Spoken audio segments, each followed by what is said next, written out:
Baik, pemirsa, kembali lagi di live event Indonesia Memilih. Kita lanjutkan perbincangan di sini ya, Eva. Saya ke Mas Luki lagi. Mas Luki, tadi sebelum jeda ada informasi tadi terkait dengan ada sejumlah TPS juga ya yang harus melakukan pemungutan suara susulan begitu. Sementara KPU mengatakan ada 668 TPS berpotensi melakukan pemungutan suara susulan. Ini ada di Jawa Tengah, Kepulauan Riau, Papua Tengah, dan juga Papua Pegunungan. Dampaknya ini signifikan tidak kalau dari pandangan Mas Luki? Kalau cuma 600-an TPS nggak sangat berpengaruh terhadap perubahan perolehan suara ya. Karena kan total kita punya 820 ribuan TPS. Jadi kalau cuma 600 sangat kecil. Tapi untuk evaluasi terhadap KPU-nya dalam penyelenggaraan ini seperti apa?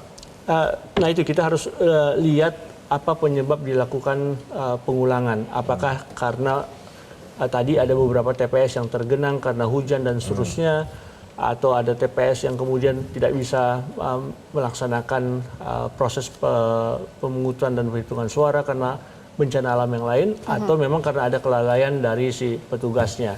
Jadi ini harus jadi bahan evaluasi. Kalau kita melihat kan sebenarnya proses yang terjadi pada hari ini di banyak tempat itu sudah berlangsung cukup baik. Ini cukup melegakan. Mengapa? Karena KPU sebenarnya baru mengeluarkan peraturan KPU mengenai tata cara perhitungan dan rekap suara itu 2 hari yang lalu, ya, tanggal 12. Itu baru disahkan dan baru dipublikasi sebenarnya kemarin, tanggal 13. Tapi kita lihat mungkin ini karena sebenarnya pemilu yang dilakukan sekarang ini bukan pemilu yang baru. Ya kan? 2019 kan sudah seperti ini format pemilunya. Ada 5 kertas suara ya, mulai DPR ada 3, DPD ada 1, dan Pilpres. Jadi para penyelenggara pemilu sebenarnya sudah cukup handal, sudah cukup terlatih lah untuk melakukan ini. Nah, tinggal bagaimana kemudian masalah-masalah terkait teknis administrasi, logistik, kesiapan perhitungan, maupun juga sistemnya nih. Kan sekarang kita banyak temukan di dunia maya laporan orang-orang mengatakan bahwa sistem Sirekap itu aneh. Yang tertera misalkan sekian nominalnya, tapi yang masuk di sistem dibaca sama alat OCR-nya menjadi berbeda. Nah, ini sebenarnya seharusnya KPU punya waktu yang cukup panjang dari 2019 untuk uji coba terus ya sistem perhitungan yang secara digital ini. Oke, tapi kalau kita tarik garis lebih jauh lagi begitu, tadi sempat disinggung oleh Bang Hensat gitu soal why, mengapa begitu kan, ada banyak sekali indikasi-indikasi kecurangan dalam pemilu kali ini. Kalau dari Mas Luki sendiri melihatnya seperti apa, khususnya nih dari kampanye lah, kita bicara soal kampanye dulu, ditemukan ada banyak pelanggaran di sana, artinya di sini benang merah bisa kita tarik seperti apa, Mas Luki? Ya, memang kan kita ketahui bahwa kalau kontestasi elektoral itu zero sum game ya, menang atau kalah. Ya, apalagi kalau Pilpres. Kalau Pileg masih lumayan, masih bisa berbagi kursi dengan partai lain. Kalau Pilpres nggak bisa. Hanya pilihannya mau menang atau mau kalah. Dan seringkali menang itu dengan cara apapun, apa boleh buat, dilakukan juga. Jadi seperti pertandingan olahraga, melakukan technical foul kadang-kadang diperlukan, gitu ya, supaya tidak kebobolan atau supaya bisa dapat penalti bahkan. Nah, ini sama saja.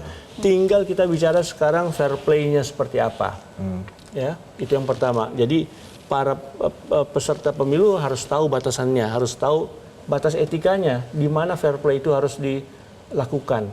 Yang kedua, ya penyelenggaranya, dalam hal ini wasit misalkan, wasitnya juga harus tegas dong. Kalau ada pelanggaran, ada kecurangan, itu harus ditindak. Jangan kemudian dibiarkan. Ya. Dan ini yang kami melihat dari Jaga Pemilu, ini harus jadi bahan evaluasi yang sangat jelas.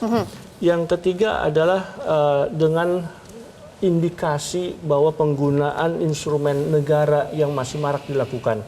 Salah satu instrumen yang disinyalir sangat potensial untuk meraup suara adalah pemberian bantuan sosial dalam bentuk pork barrel. Ya. Nah, kita bisa belajar dari negara-negara tetangga. Di Filipina itu menjelang pemilu, ya, setengah tahun sebelum pemilu, pemerintah tidak boleh menganggarkan, mengalokasikan, dan mengeksekusi dana bantuan sosial. Itu di Filipina. Negara yang kecurangan pemilu itu sudah expert mereka. Tapi mereka punya aturan main, gitu ya.